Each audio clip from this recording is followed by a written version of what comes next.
You are here, moving in our midst. I worship you, I worship you. You are here, working in this place. I worship you, I worship you. You are waymaker, miracle worker, promise keeper, light in the darkness. My God, that is who you are. You are waymaker, miracle worker, promise keeper, light in the darkness. My God, that is who you are. You are here, touching every heart. I worship you, I worship you. You are here, healing every heart. I worship you, I worship you. You are here, turning lives around. I worship you, I worship you. You are here, mending every heart. I worship you, I worship you. You are waymaker, miracle worker, promise keeper, light in the darkness. My God, that is who you are. You are waymaker, miracle worker, promise keeper, light in the darkness. My God, that is who you are. That is who you are. That is who you are. That is who you are. That is who you are. That is who you are. That is who you are. That is who you are. That is who you are. You are waymaker, miracle worker, promise keeper, light in the darkness. My God, that is who you are. You are waymaker, miracle worker, promise keeper, light in the darkness. My God, that is who you are. Even when I don't see it, you're working. Even when I don't feel it, you're working. Never stop working. You never stop working. Even when I don't see it, you're working. Even when I don't feel it, you're working. You never stop working. You never stop working. Even when I don't see it, you're working. Even when I don't feel it, you're working. You never stop working. You never stop working. Even when I don't see it, you're working. Even when I don't feel it, you're working. You never stop working. You never stop. 'Cause you are waymaker, miracle worker, promise keeper, light in the darkness. My God, that is who you are. You are waymaker, miracle worker, promise keeper, light in the darkness.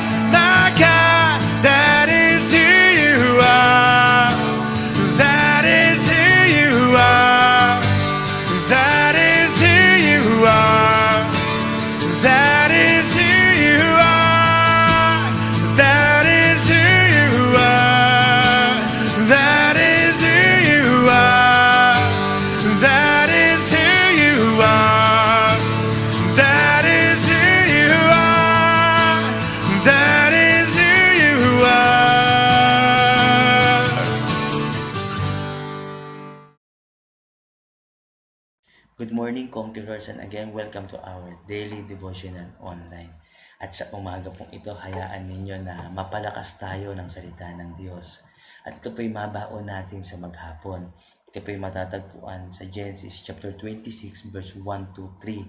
Sabi po ng verse 1, there was a famine in the land, beside the first famine that was in the days of Abraham. And Isaac went to Abimelech, king of the Philistines, in Gerar. So sa mga oras pong ito, ang bayan ng Kanaan kung saan naroon si Isaac ay may nararanasan na famine. Sabi po, there was a famine in the land. May kinakaharap, may nararanasang problema at krisis. Same ng sitwasyon po natin sa mga oras na ito. Ang ating bayan may kinakaharap na krisis or personally, po tayong mga anak ng Diyos may kinakaharap na iba't ibang klase ng problema. Ano po ang dapat natin gawin? Kasi po dito, ang unang pumasok sa isip ni Isaac is to lumabas doon sa promised land. Dahil sa takot, dahil sa pangamba, dahil sa famine, naisip niyang unti-unting umalis doon sa promised land, doon sa salita ng Diyos, doon sa presence ng Lord. Because of the famine, he forget that God is still in control of everything. Nakalimutan niya kung sino at gaano kabuti ang Diyos. Nakalimutan niya yung mga ginawa at pinatunayan na at kaya pang gawin ng Diyos. Yun po yung nangyari kay Isaac. But look at verse 2. Then the Lord appeared to him and said, do not go down to Egypt. Live in the land of which I shall tell you. Verse 3, dwell in this land. Sa ibang translation po, sa NIV, sa New International Version po, ang ginamit doon is stay in this land. Sabi dito, dwell in this land, and I will be with you, and I will bless you. Kasi aalis na po si Isaac doon sa promised land. Nandoon na siya at tanaw niya na ang Egypt. Doon na po siya pupunta. And then sabi ng Lord sa kanya, sa gitna ng famine, nangusap sa kanya ang Panginoon. Sa gitna ng crisis, nangusap sa kanya ang Diyos.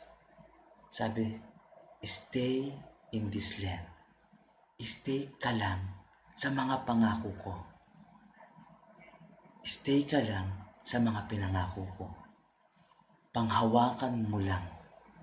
May pangako ako sa tatay mo, kay Abraham. May pangako ako sa iyo na dapat mangyari at dapat kong tuparin. Ang pinangako ko ay napangako ko na. Mangyayari at mangyayari ito.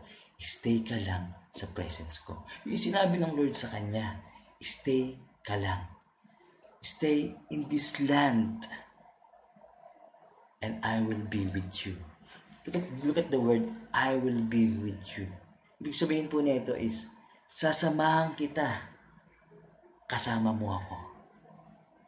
At dahil kasama mo ako, iingatan kita. Ako ang bahala sa iyo. Ipagtatanggol kita.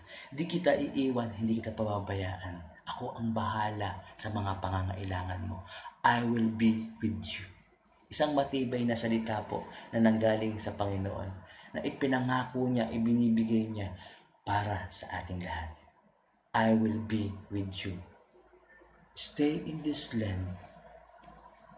Stay in this land, and I will be with you. And I will bless you. Stay in this land, and I will bless you. Pagpapalain kita sa gitna ng krisis na ito. Pagpapalain kita sa gitna ng famine na ito. Will bless you, and I will bless you. Look at Psalms 23 verse 5. Ang sabi po ng Psalms 23 verse 5, you prepare a table before me in the presence of my enemy. You anoint my head with oil, my cup overflowing. Sa Tagalog ko, ang sarap no? Ipinaghahanda mo ako ng salo-salo na nakikita pa nitong mga kalaban ko. Sa aking ulo, langis ay ibinubuhos, sa aking saro, pagpapala mo'y lubos-lubos. Yun po yung sabi ng Panginoon sa atin, no? Ipinaghahanda mo ako sa gitna ng krisis na ito. Ipinaghahanda mo ako ng salo-salo sa gitna ng famine na ito. Ipinaghahanda mo ako ng makakain sa gitna ng problemang ito. Ito yung nakikita ng aking mga kaaway, sabi ni King David dito. You prepare a table before me in the presence of my enemy. You anoint my head with oil, my cups overflowing. Stay in this land. Stay lang sa present ko. Stay lang sa promise ko. And I will bless you. Dalawang bagay po ang ginawa ni Abraham, ni Isaac. No? Dalawang bagay po ang ginawa ni Isaac. Una po, listen. Nakinig siya sa Diyos. Nung sinabi ng Panginoon, stay in this land. I will be with you and will bless you. Pinakinggan niya po yun. Secondly, he trust. Trust. Listen, trust. Pangalawa, nag-trust po siya. Naniwala siya. Nakinig siya, naniwala siya sa salita ng Diyos. Na ito'y galing sa Diyos. Ito'y hindi ako pababayaan. Ito yung Diyos na nangako. Ito yung Diyos noon, ngayon at magpakailanman. Hindi ito nang bibigo. Pinanghawakan niya yun. Pinanghawakan niya yun. Hinawakan niya yung mga pangako ng Diyos. Pinakinggan niya mabuti yung sinabi ng Diyos at ginawa niya. Alam mo kung babasahin po natin yung whole passage, talagang bless po ng todo-todo si Isaac sa gitna ng famine, sa gitna ng crisis. At ito'y kayang gawin ng Panginoon sa atin ngayon. Stay in this land, and I will be with you and will bless you. So sa umaga pong ito, kapatid, maybe nakakaranas tayo ng matinding mga pagsubok, bato ng kaaway. Nakakaranas tayo ng matinding famine. Wala na tayong magagawa. Yun yung iniisip natin, anong magagawa ko. Basta sandaling ito, buhay ang Diyos.